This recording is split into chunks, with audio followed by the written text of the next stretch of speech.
내가 하나님 여호와께서 하실 말씀을 들으리니 무릇 그의 백성 그의 성도들에게 화평을 말씀하실 것이라.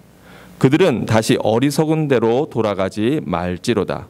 진실로 그의 구원이 그를 경외하는 자에게 가까우니 영광이 우리 땅에 머무르리라. 인애와 진리가 같이 만나고 의와 화평이 서로 입맞추었으며 진리는 땅에서 솟아나고 의는 하늘에서 굽어보도다.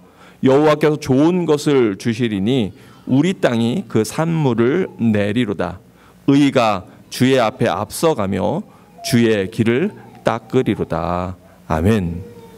우리 좌우에 계신 분들과 함께 1년 동안 예배의 자리를 지켜오신 것들을 축하하고 감사하면서 덕분에 행복한 1년이었습니다. 뭐라고 한다고요? 덕분에 행복한 1년이었습니다. 우리 자기 짝지들하고 또 좌우에 계신 분들하고 함께 인사하면 좋겠습니다. 우리 윤정이에게도 덕분에 행복한 1년이었습니다. 네, 우리 안영건 집사님한테도 덕분에 행복한 1년이었습니다. 네. 네. 정말 여러분 덕분에 저도 행복한 1년이었습니다. 감사합니다. 네. 오늘 제목을 시작을 위한 마침이라 이렇게 잡았습니다. 제가 오늘 말씀을 전할 시간이 한 20분 될까요? 네, 그 정도밖에 되지 않기 때문에 뭐 다른 것들은 좀 생략을 하도록 하고요. 요 근래에 교통사고 보신 분, 교통사고 난 거 보신 분, 저만 봤나요? 저는 요 일주일 사이에 5건을 봤어요. 5건을. 그래서 제 마음에 야, 이제 한 해를 마감하는 이때 사람들이 얼마나 분주한지요. 얼마 전에 교회 선물을 송구영신 예배 선물이나 뭐 이런 거 준비하기 위해서도 코스코에 갔는데 와, 사람들이 얼마나 많을지. 그날이 박싱데이였나요? 모르겠어요. 약간 막 주차장부터 주차할 데가 없어요. 그리고 카트도 하나도 없어. 얼마나 사람들이 분주하게 다니고 막 정신없이 그런지요. 여러분들 아마 연말에 많이 바쁘셨을 거예요. 이런저런 모임으로. 그리고 이제 길을 나서서 오는데 저희가 가는데 한쪽 길이 이렇게 차가 하나도 없어요. 그래서 야, 차가 하나도 없다. 보니까는 이유를 알겠더라고요. 사거리에서 큰 사고가 나가지고 아예 이 소방차가 반대편 차선을 막아버린 거예요. 그래서 그쪽으로 차가 한 대도 못 지나가고 보니까 인도 할머니신 것 같은데 이렇게 다치셨는지 소방관들이 이렇게 확인하고 있고 한쪽에 앉아 계시고 차들은 박살이 나서 엉망이 되어 있고 제가 이번 주 월요일인가 화요일 날 본 광경이었습니다. 성탄절 전에. 그 이후로 계속 차 사고들을 여기저기 보는데 어제는 제가 그 가운데 끼어 있었습니다. 제가 일을 보고 집으로 돌아오는데 길이 꽉 막혔어요. 88 에비뉴가. 왜 이런가 나중에 봤더니 차 사고가 나고 역시 거기 길을 꽉 막아서 어떻게 할 수도 없고 다행히 저는 써리에 제가 한 오래 살았잖아요. 조금 가서 새길을 알았기 때문에 삥삥삥삥삥삥 돌아서 집으로 왔습니다. 제가 그걸 보면서 느낀 게 있어요. 그 킹조지 볼리바드의 큰 대로에서 사거리에서 그러니까 거기가 이렇게 내리막길이었거든요. 좀 그러니까 여기는 완전히 뒤에 사고가 나서 막히는 걸 제가 알아요. 그런데 저쪽에서 보니까 차 한 대가 그 차들 사이를 막 비집고 막 쏜살같이 달려오는 거예요. 제가 어떤 생각이 들었을까요? 저렇게 가봤자 소용이 없는데 왜요? 앞에는 큰 사고가 나가지고 꽉 막혀 있고 거기는 어디 빠져나갈 길도 없고 분명히 이제 저 차 가가지고 하염없이 기다릴 텐데 많은 차들이요 막 떼를 지어서 몰려와요. 그 막힌 길을 향해서. 그러면서 우리 자신의 인생의 모습을 봤습니다. 우리가 남들보다 더 빨리 가겠다고, 더 멋지게 가보겠다고, 또는 더 멋진 차를 운전하고 있다고 여러 가지 생각을 하면서 운전해 가지만 교통사고를 누가 통제할 수 있어요? 누가 그 앞의 일을 알겠어요? 누가 내 인생의 앞의 일을 알겠어요? 잠깐 몇 분 후에 어떤 일이 우리 인생에 벌어질지 누가 압니까? 지난 밤에 하나님이 우리를 데려가셨다고 하더라도 우리는 아무런 이야기를 할 수 없는 사람들이에요. 그런데 하나님께서 은혜 주셔서 오늘도 살고 있고, 하나님이 마음 주셔서 오늘 이 자리에 나와 앉아 있는 줄로 믿습니다. 그걸 깨닫는 게 은혜입니다. 내가 내 노력으로, 내 애씀으로, 내가 막 운전 실력이 좋아서 차들 사이를 비집고 나가서 내 차가 성능이 좋아서 막 달린다고 하지만, 그러나 우리 삶의 주관자 되시는 하나님이 허락하지 않으시면 우리는 한 걸음도 나아갈 수가 없고요. 또는 이 길이 정말 빠른 길이라고, 큰 길이라고 막 달려가지만 우리가 알지 못하는 일들이 그 앞에서 사단 마귀 권세가 그 앞을 꽉 막아서 우리를 옴짝달싹 못하게 하는 경우도 우리 인생에는 많이 있어요. 오늘 시편 기자는 이 85편은 고라의 자손의 찬양인데 예배 때 부르는 찬양입니다. 8절에 뭐라고 얘기하냐면, 내가 하나님 여호와께서 하실 말씀을 들으리니. 아마 제가 큰 소리로 확성기로 그 사고가 난 방향을 향해서 막 달려오는 차들에게 확성기로 얘기할 수 있었다면 저는 그랬을 것 같아요. 저기 사고 났어요. 돌아가세요. 사고 났어요. 다른 길로 가세요. 근데 제가 그 앞에서 손짓을 막 한다고 해도 아마 많은 차들이 무시하고 갔을 거예요. 왜요? 저 사람 좀 문제가 있나 봐. 왜 저러고 있어? 그럴 거 아니겠어요? 하나님이 오늘 이 시간 우리에게 말씀을 하실까요? 안 하실까요? 하십니다. 오늘 우리가 있는 성경 본문으로 말씀하시고, 저의 입술을 통해서 말씀하시고, 여러분의 심령에 말씀하시고, 내 주변의 사건과 일들을 통해서 하나님은 1년 내내 우리에게 말씀하셨어요. 때로는 경고의 말씀을, 때로는 은혜의 말씀을, 때로는 책망의 말씀을 우리에게 하셨는데, 다만 누구 귀가 막혀 있어서, 내 귀가 막혀 있어서 듣지 못합니다. 누구의 눈이 감겨 있어서, 내 눈이 감겨 있어서 보지 못합니다. 누구의 마음이 닫혀 있어서, 내 마음이 닫혀 있어서 내가 깨닫지 못하고 느끼지 못하는 거예요. 그래서 이 시편 기자는 내가 주의 말씀을 들으리니 그의 백성, 그의 성도들에게 화평을 말씀하실 것이로다. 그리고 그 뒷부분이 이렇게 되어 있는데 우리가 그 부분을 큰 소리로 다시 한번 같이 읽어보면 좋겠습니다. 여러분 주보에도 있고 이 앞에 화면에도 있을 겁니다. 8절 끝에 부분입니다. 시작. 그들은 다시 어리석은 대로 돌아가지 말지로다. 다시 어리석은 대로 돌아가지 마라. 하나님의 은혜를 경험하고 하나님의 은혜를 체험하고, 그리고 왜 자꾸 백슬라이딩 하냐. 우리의 여러분 신앙의 여정을 한번 살펴보세요. 몇 걸음 진보했다가 또 뒷걸음질 치고, 또 몇 걸음 앞으로 갔다가 또 뒷걸음질 치고, 여러분의 인생에 마치 다람쥐 쳇바퀴 돌듯이 그러한 인생을, 그러한 시간들을 허비하고 낭비했다면, 이제 2019년도에 마지막 송년주일 예배를 주님 앞에 드리고 2020년을 맞이하는 이 순간에 여러분 중심으로 결단하는 시간 되기를 주의 이름으로 축원합니다. 내가 이제는 매듭을 지어야 되겠다. 분명한 마침을 찍어야 되겠다. 내가 내 인생에 잘못된 습관들이 있다면, 하나님 기뻐하시지 않는 모습들이 있다면 내가 그것에 마침표를 찍고 이제 새로운 시작으로 나아가야 되겠다. 여러분 이런 마음을 품는 주의 백성들, 주의 성도들 되기를 주의 이름으로 축원합니다.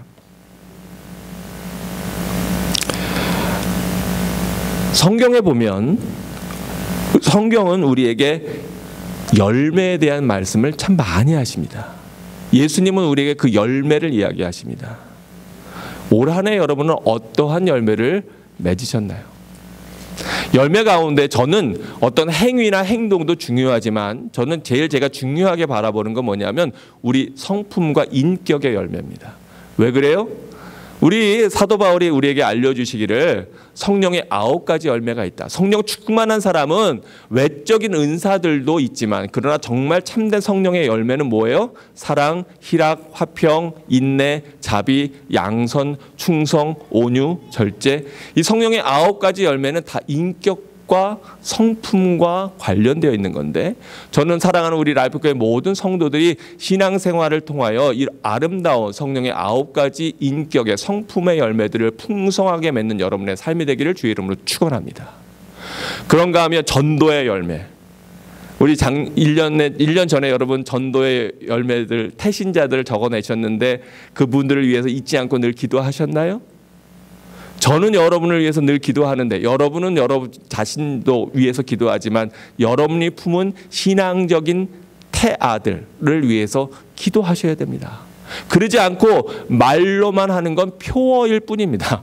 여러분 그 표어는 내 삶에 구체적으로 적용되지 않으면 그냥 늘상 표어로 남습니다. 그걸 속된 말로 뭐라고 표현하냐면 거친 표현을 해서 정말 죄송합니다만 제가 뭐라고 얘기할 것 같아요. 여러분 한번 게스해 보세요. 그거는 멍멍이 꿈입니다. 우리가 아무리 하나님 앞에 많은 말씀을 들어도 그 중에 한 말씀이라도 내 삶에 적용하지 않으면 그건 다 헛된 바람을 붙잡는 것과 같은 모습입니다. 그 가운데 한 가지라도 붙잡고 거기에 매달릴 때 그걸 놓고 주님 앞에 무릎 꿇을 때 간구하고 기도할 때 한 영혼이라도 마음에 품고 마치 어머니가 자녀를 배에 품고 10달을 늘 동행하는 것처럼 이렇게 그렇게 동행하셔야 그나마 한 영혼 전도될 수 있는 거예요. 그냥 누구 전도되면 좋겠다. 누가 신앙생활하면 좋겠다. 여러분 마음에 품고 여러분 아무런 희생과 눈물과 고통 없이 저절로 되는 일은 없습니다. 하나님의 특별한 은혜가 아닌 이상 누군가 저를 위해서 눈물 뿌려 기도하지 않는 이상 여러분 그러한 일은 안 됩니다. 왜요? 영적인 전쟁터기 때문에 사단은 계속해서 우리 자녀들을 잘못된 길로 끌어가요. 세상의 가치관은 계속해서 우리의 다음 세대들에게 엉뚱한 이야기들을 심어줍니다. 부모인 우리가 기도하지 않으면 안 됩니다. 심각한 얘기입니다. 예수님이 누가복음 13장에서 뭐라고 말씀하고 계세요? 6절에서부터 9절에 보니까 이렇게 말씀하세요. 이에 비유로 말씀하실 때 한 사람이 포도원에 무화과 나무를 심은 것이 있더니 와서 그 열매를 구하였으나 얻지 못한지라. 포도원지기에게 이르되 내가 3년을 와서 이 무화과 나무에서 열매를 구하되 얻지 못하니 뭐하리라? 찍어버리라. 어찌 땅만 버리게 하겠느냐. 그런데 우리는 예수 그리스도의 의뢰가 얼마나 놀랍고 감사한지 대답하여 이르되 주인이여 금년에도 그대로 두소서. 내가 두릅하고 걸음을 줄이니 9절을 다 함께 읽어보겠습니다. 함께 읽습니다. 시작. 이후에 만일 열매가 열면 좋거니와 우리 큰 소리로 읽어주세요. 그렇지 않으면 찍어 버리소서 하였다 하시니라. 우리 마음에 새기길 원합니다. 다시 한번 크게 읽습니다. 시작.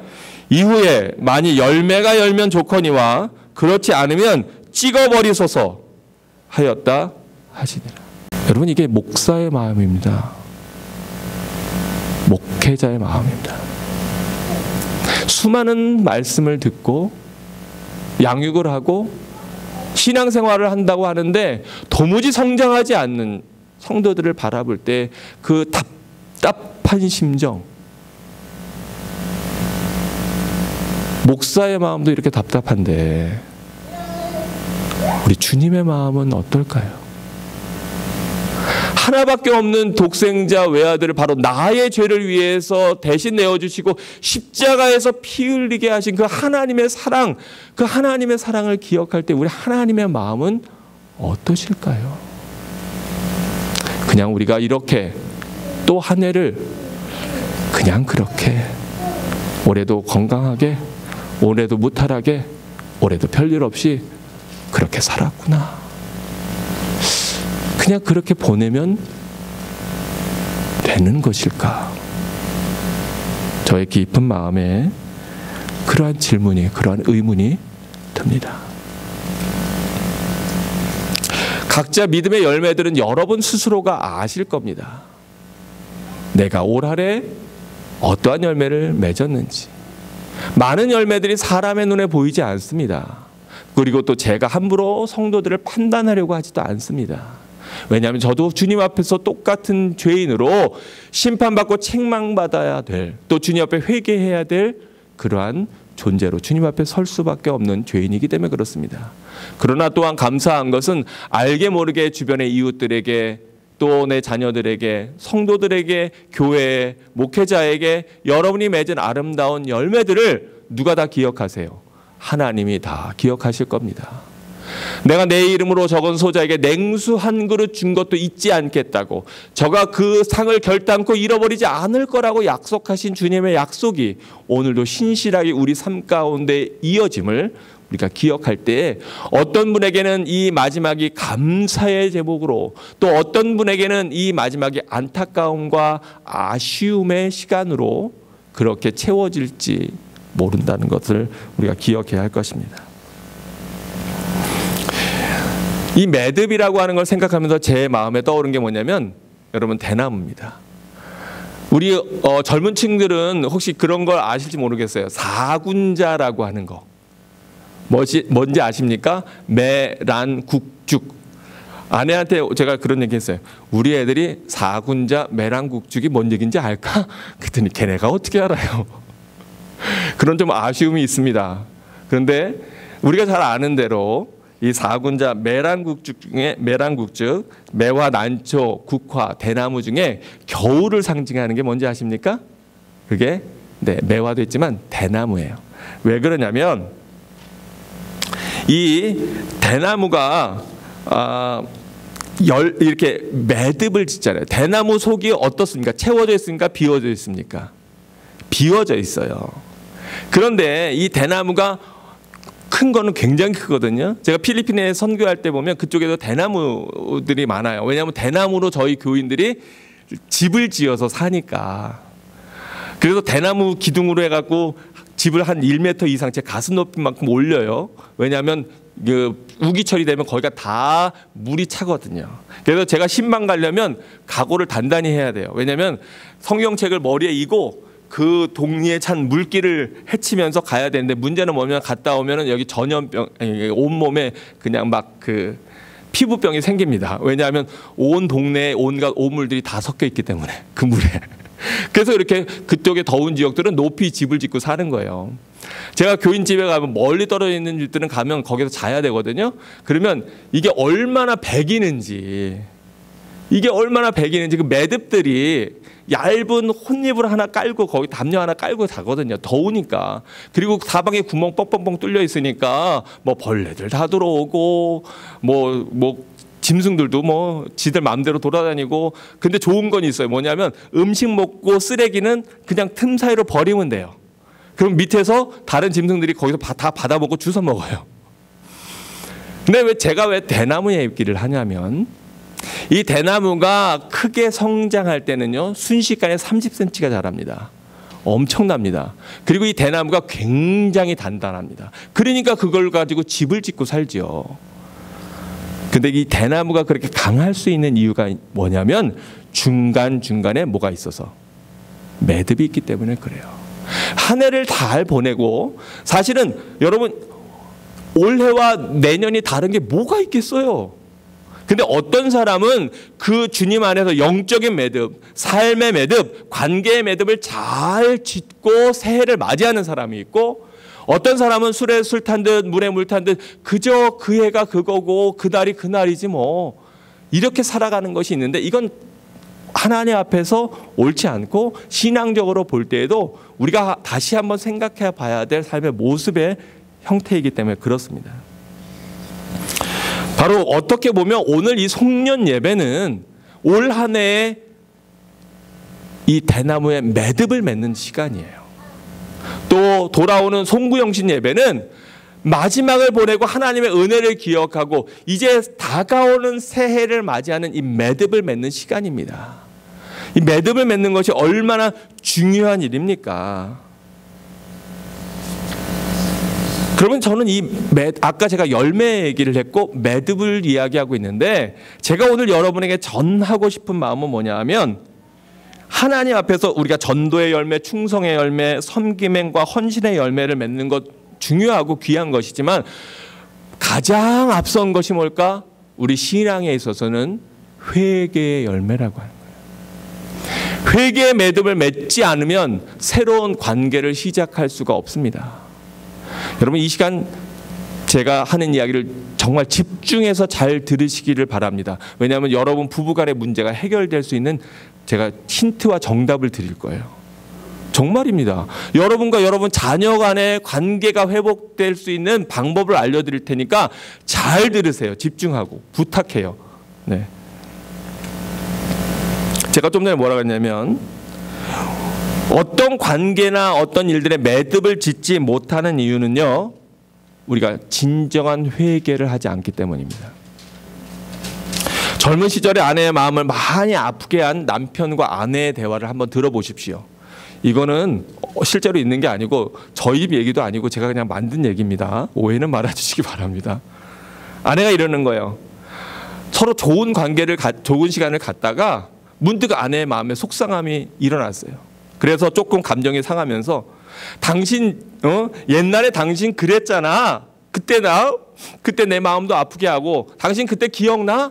그런 얘기를 해갖고 내가 얼마나 마음이 아팠는지, 당신 그때 그런 행동 때문에 내가 얼마나 마음의 상처를 받았는지, 여러 가지 일들이 있을 수 있겠죠.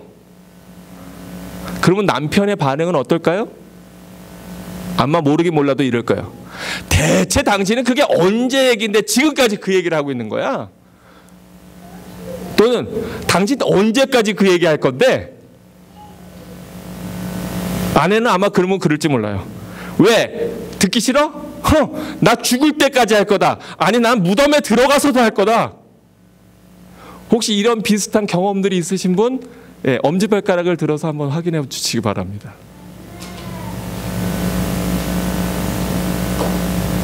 여러분, 왜 그런지 알아요? 왜 이런 일들이 계속 평생에 10년, 20년, 30년, 40년을 살면서 이런 일들이 반복하는지 아십니까? 뭘 안 맺어서? 매듭을 안 맺어서. 근데 그 매듭이 뭔데요? 제가 남편분들에게 그 얘기를 이제는 더 이상 없앨 수 있는 방법을 알려드릴게요. 집중해서 들으세요. 왜냐하면 그것 때문에 평생 시달릴 수도 있고 한 번에 해결할 수도 있어요. 뭐냐? 통곡하세요. 아내가 그런 얘기할 때 대체 당신은 이렇게 하지 마시고요. 우세요.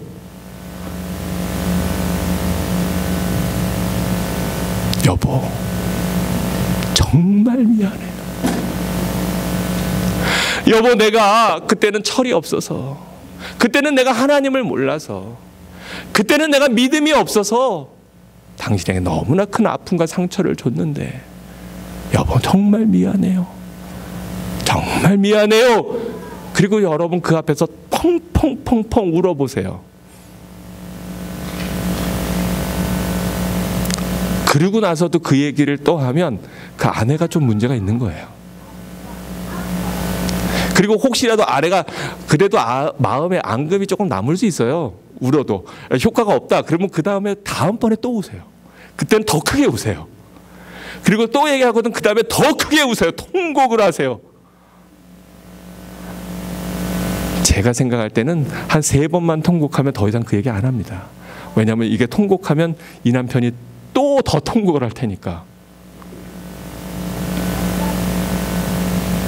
제 얘기가 우스운 소리 같지만 여러분, 우리나라, 우리 민족을 생각해 보십시오.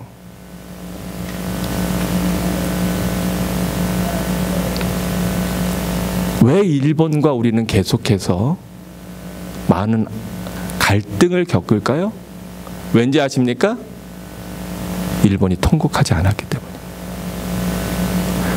사과를 한다고 하지만 진정한 사과를 사실은 하지 않았기 때문입니다. 만약에 일제시대의 그 아픔을 겪었지만 그러나 일본이 정말로 그것에 대해서 진정으로 통곡했더라면 이 아픈 관계가 벌써 수십 년이 지난 지금까지 이어지지 않았을 거예요. 근데 그때 매듭을 맺지 못했기 때문에 그래요. 그게 역사적으로 너무나 아픈 것이고 독일과 일본의 차이가 거기에 있는 거예요.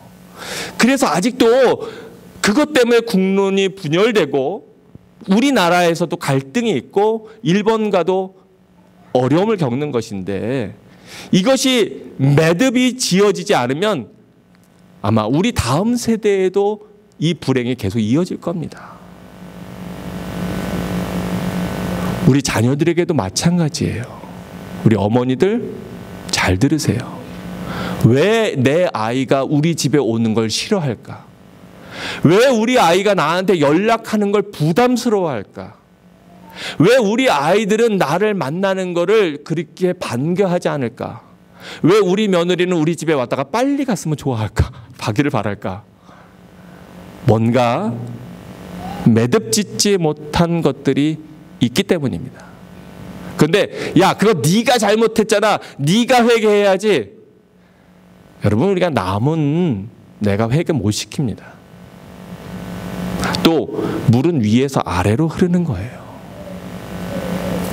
어른 된 사람이 먼저 진정한 회개를 할 때에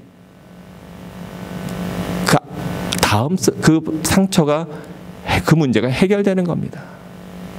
여러분, 회개가 먼저일까요? 용서가 먼저일까요? 회개가 먼저입니다. 진정한 회개를 해야 참된 용서가 되는 거예요. 우리나라 사람들이 아무리 일본을 용서하자 그래도 안 됩니다. 왜요? 매듭이 안 젖었기 때문에. 여러분, 제가 우습게 얘기하지만 사실은 여기 굉장히 깊은 진리가 들어있어요. 관계의 진리. 하나님 앞에서의 우리의 모습이 똑같은 거예요. 하나님 앞에서 진정으로 통곡하지 않은 영혼은 변화가 없어요. 여러분이 여러분의 신앙생활에 잘못된 것, 하나님이 기뻐하지 않았던 과거들에 대해서 정말로 점검하고 나아가는 매듭을 짓지 않으면 그 신앙은 톡이 텅 빈, 그러나 매듭은 맺혀지지 않은 대나무와 같아서 언젠가 꺾어져 버리고 맙니다. 그리고 무너져 버리고 백슬라이딩 하는 거예요. 여러분이 하나님 앞에서 통곡하지 않았기 때문에, 결산하지 않았기 때문에 참된 용서를 받을 수 없는 거예요.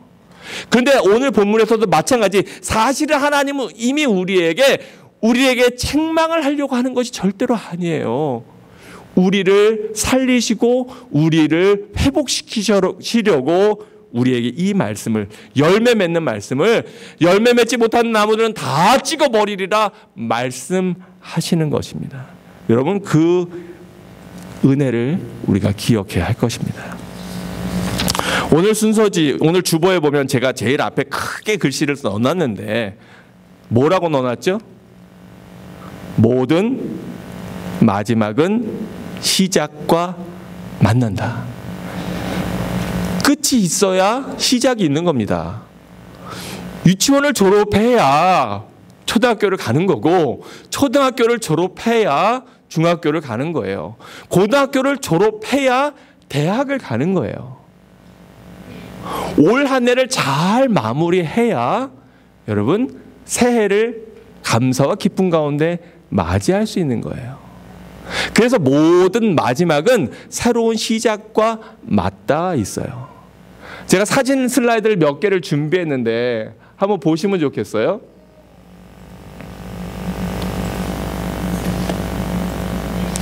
이 무엇과 무엇이 맞닿아 있습니까? 우리 성도들은 뭐 워낙 센스가 있으셔서 제가 뭘 얘기하려고 하는지 아시겠죠? 네, 사실은 우리 삶에 삶과 죽음도 맞닿아 있는 거예요. 또 이 땅에서의 마지막도 새로운 하나님 나라에서의 시작과 맞닿아 있는 거예요. 그런가 하면 우리 다 함께 큰 목소리로 읽어보도록 하겠습니다. 함께 큰 소리로 읽어봐 주세요. 시작.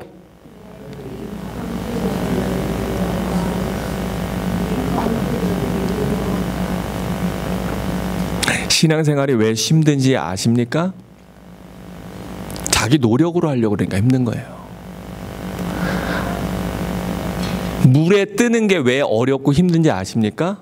물이 무서워서 내 몸을 맡기지 못하기 때문이에요. 저는 운동은 못하는데 제가 수영은 조금 합니다. 근데 사실 저는 물에 오래 떠 있을 수 있어요. 그냥 누워요. 네, 발하고 팔만 조금씩 움직여도 그냥 계속 떠 있어요. 저는 그 물에 떠 있는 그 느낌을 굉장히 좋아해요. 우리의 신앙생활도 똑같습니다. 하나님께 나를 맡기지 않기 때문에 내가 힘든 거예요. 재정도, 건강도, 내 삶도, 내 비전도, 꿈도, 내 사업도 하나님 앞에 맡기면 그것처럼 쉬운 게 없어요.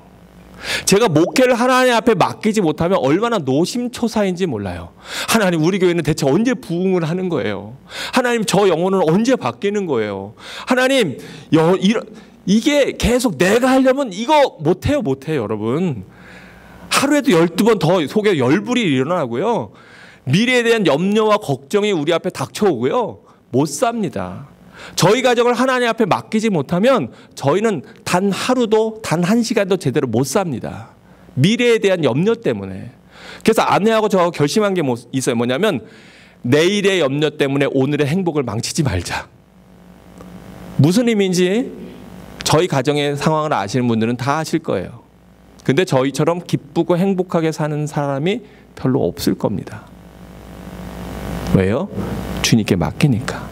여러분의 심령은 어떻습니까? 여러분 왜 신앙생활이 어려워요? 여러분의 믿음 생활이 왜 어려워요? 왜 어떤 사람은 아기를 데리고도 그 바쁜데 애들을 키우면서도 그렇게 열심으로 신앙생활을 하고 하나님 앞에 믿음으로 달려나가고 신앙이 쑥쑥쑥쑥 성장하고 자라나고 잘못된 습관들을 끊어버리고 하나님 앞에서 성장하고 자라나는데 왜 어떤 신앙은 수십 년 신앙생활을 했다고 하는데 매일 제자리 걸음에 매년 쳇바퀴 돌고 있을까? 왜냐하면 맡기지 못하기 때문이에요. 간절히 바라기는 제발 여러분의 미래를 주님께 맡기는 여러분 되시길 주의 이름으로 축원합니다. 왜 여러분이 걱정하세요? 그게 맡기지 못하는 증거입니다. 내일 일을 염려하지 말라라고 말씀하고 계신데 왜 내일 일을 염려하십니까? 무엇을 먹을까, 무엇을 마실까, 무엇을 입을까 염려하지 말아라. 너희 아버지가 너희 필요한 건 뭔지 다 아신다. 예수님이 그렇게 간곡하게 말씀하셨는데도 우리는 생명의 양식인 하나님은 먹을 생각을 아니하고 하나님의 말씀은 받을 생각을 아니하고 자기가 건강 자기가 챙기고 자기의 미래도 자기가 챙기고 자기의 재정도 자기가 챙기고 여러분 한번 해보십시오. 근데 그렇게 운전해도 죄송하지만 앞이 꽉 막혀 있을 때가 많다는 걸 분명히 기억하시기를 바랍니다. 여러분, 예배의 마침은 섬김의 시작입니다. 이걸 요약하면 이렇게 되는 거예요. 네, 잘 요약했죠. 기억하시기 바랍니다. 영적으로 올 한 해 내가 지금까지의 그러한 구태의연한 그러한 신앙생활을 한번 탈피해보자. 하나님 앞에 진정으로 회개할 것 있다면 간곡하게 내가 통곡하며 회개하자. 내 자녀들 앞에서 내가 통곡하자. 내가 내 부모님 앞에 통곡하자. 내가 내 남편 앞에, 내 아내 앞에, 깨어진 관계 앞에 통곡하자.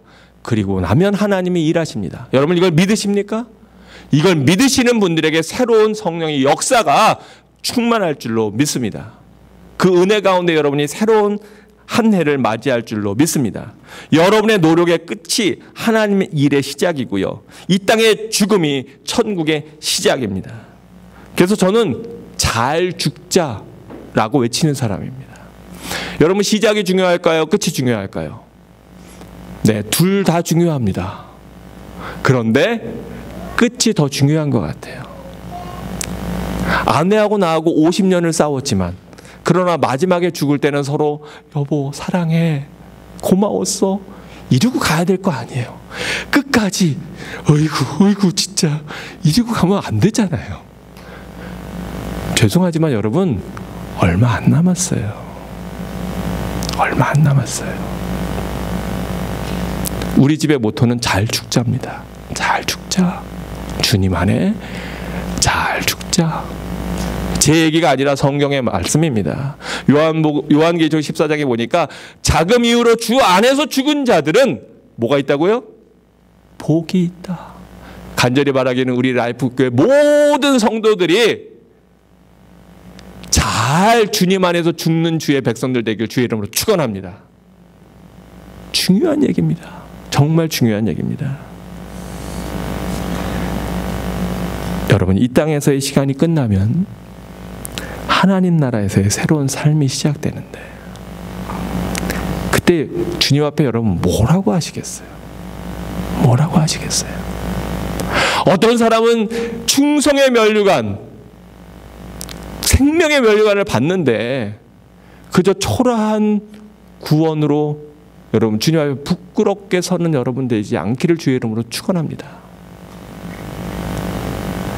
넘치는 영광의 면류관에 기쁨을 쓰고 감사와 기쁨의 구원을 얻는 사람도 있고 그저 예수님 믿어서 겨우겨우 주님 나라에 주님의 은혜로 용서하심으로 긍휼하심으로 구원을 받는다면 그거 너무나 안타까운 모습 아닙니까? 여러분, 왜 예수님께서 누가복음에 그 무시무시한 말씀을 우리에게 주셨을까요? 왜 우리에게 열매 맺지 못하는 나무마다 찍어서 불에 던져버린다고? 왜 그 과수원 지기는 한 해만 더 기다려 달라고, 한 해만 더 용서해 달라고, 한 해만 더 시간을 달라고, 그러면 내가 거름도 주고 두루 살펴서 열매 맺게 하겠다고 그렇게 간구할까요? 왜 이 말씀을 하나님은 우리에게 주실까요? 여러분을 멸망시키기 위해서가 아닙니다. 예레미야서 29장 11절에는 이렇게 말씀하고 계세요. 여호와의 말씀이니라 너희를 향한 나의 생각을 내가 아나니 평안이요 재앙이 아니니라.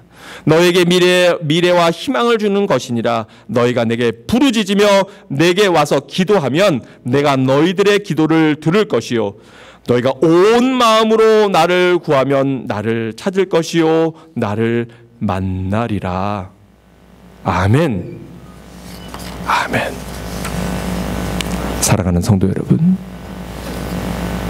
이제 올해 시간이 얼마 안 남았습니다. 이틀 남았습니다. 그 이틀간에 여러분이 통곡하셔야 될 일들을 생각해 보시기 바랍니다. 그리고 올 한 해는 정말 하나님 앞에서 잘 매듭지음으로 다가오는 새해를 새로운 새 사람으로 기쁨 가운데 맞이하고 그렇게 한 해 한 해 나아가다가 언니가 주님 앞에 설 때에 이 땅에서의 마지막을 잘 매듭하고 주님 앞에 기쁨의 새로운 시작을 맞이하는 여러분 모두 되시기를 정말 간절한 마음으로 축원합니다. 기도하겠습니다.